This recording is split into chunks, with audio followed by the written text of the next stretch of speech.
পুরুলিয়ার ৯টি বিধানসভার মধ্যে অন্যতম গুরুত্বপূর্ণ একটি বিধানসভা হচ্ছে বলরামপুর।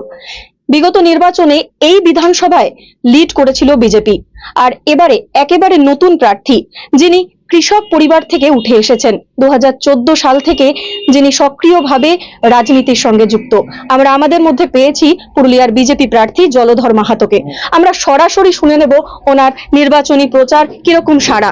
দাদা, কিরকম সাড়া পাচ্ছেন মানুষের? তারা বলতে খুবই ভালো, মানুষের খুব উৎসাহ আছে যে বিজেপিকে 26-এ আনতে হবে। 21 আর 26 সম্পূর্ণ আলাদা। ডোর টু ডোর যা প্রচার আমাদের চলছে, সেই প্রচারের যে সাড়া আপনারা সবাই দেখতে পাবেন সোশ্যাল মিডিয়াতে, মানে বিজেপির যে সাড়া বলরামপুর বিধানসভায়, সেটা মনে হচ্ছে যে পুরুলিয়ার মধ্যে এখনো পর্যন্ত আমরা সব থেকে টপে আছি। বিগত নির্বাচনে 423 ভোটে বিজেপি এগিয়েছিল, এবারে কি মনে হচ্ছে সংখ্যাটা আরো বাড়বে?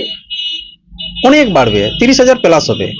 সেবারের যদি আপনি বলেন, মানে 21 আর 26 সম্পূর্ণ আলাদা।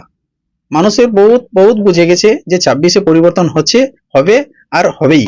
ওয়েদার কখনো বৃষ্টি কখনো গরম, তো সেক্ষেত্রে কতখানি মানে সমস্যার মধ্যে পড়তে হচ্ছে? সমস্যা নেই, খুব ভালো হচ্ছে। সকাল থেকে প্রচারের যে সুবিধা হচ্ছে সন্ধ্যা পর্যন্ত, আমরা যারা কর্মী ঘোরাফেরা করছে আমার সাথেও, তারাও বলছে দাদা এই যে 26-এর যে প্রচার, তাতে আমাদের খুবই ভালো লাগছে। সকালবেলা বৃষ্টি হচ্ছে, বিকাল একবার বৃষ্টি হচ্ছে, দুপুরে আমরা বাইরেই খাই, খুব মানে জঙ্গলে খাই, গাছের নিচে খাই, সবার খুব ভালো আছে। এই যে মানুষের যে এলাকায় যাচ্ছেন, কি মনে হচ্ছে কোথায় কোথায় কম রয়েছে আর কি কি কাজ হওয়া উচিত? মানুষের কাজ অনেক বাকি আছে, অনেক অসম্পূর্ণ আছে। এই সরকারের আমলে অনেক কিছু ক্ষোভ দেখাচ্ছে আমাকে। আমি শুধু বলছি পাল্টান, সব সুবিধাগুলো আপনারা উপভোগ করুন।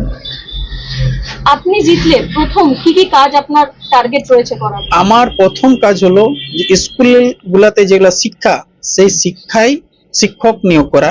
স্বাস্থ্যের যে বেহাল অবস্থা আছে, তাদের স্বাস্থ্যকে ঠিক করা। পরিযায়ী শ্রমিক যেগুলো বাইরে যাচ্ছে তাদেরকে পুরুলিয়াতেই কাজ দেওয়া। আর আমার যে রাস্তাঘাট এখনো অসম্পূর্ণ আছে, এখনো অনেকের বাড়ি অসম্পূর্ণ আছে, সেই বাড়িগুলো দিয়া। ঠিক আছে, প্রথম কাজ হবে এগুলা। এখন ধরুন জলের এখনো পর্যন্ত অনেকেই আছে পুরুলিয়া জেলার মধ্যে, বলরামপুরও আছে, অনেক অনেক জায়গায় দেখবেন যে তারা সুস্থভাবে পানীয় জল খেতে পারেনি। অনেকেই এখন ক্ষেতের জল, নদীর জল খায়। সেগুলো আমি বলবো যে শুদ্ধ বিশুদ্ধ জল খাক। একেবারে তো কৃষক পরিবার থেকে আপনার উঠে আসা, মানে মাটির সঙ্গে আপনার নিবিড় যোগাযোগ, সেখান থেকে আজকে যে মানুষের কাছে পৌঁছাচ্ছেন, কি মনে হচ্ছে আরো বেশি মানুষের কাছাকাছি যেতে পারছেন সেই কারণে? বহুত ভালো লাগছে মানুষেরও, আর আমারও ভালো লাগছে। জনগণও চাইছে যে এরকম একজন ব্যক্তি যদি আমাদের সাথে থাকে তাহলে ভালো হয়। আমি পুরো মানুষের সাথে মেশে আছি, তার জন্য সবাই আমাকে ভালো চোখেই দেখছে। যে জয়ের ব্যাপারে কতটা আশাবাদী? জয়ের ব্যাপারে 100%, ওটার কোনো মানে প্রশ্নই নাই আর কি, ওটা একদম পাক্কা আছে। ৯টি বিধানসভার মধ্যে বিজেপি কতগুলো দখল করবে বলে মনে হয়? 9টাই, তার মধ্যে বলরামপুর টপে থাকবে। নির্বাচনী লড়াইয়ে শাসক বিরোধী দলগুলি প্রচারে ব্যস্ত, কেউ কাউকে সামান্য জায়গা ছাড়তে নারাজ।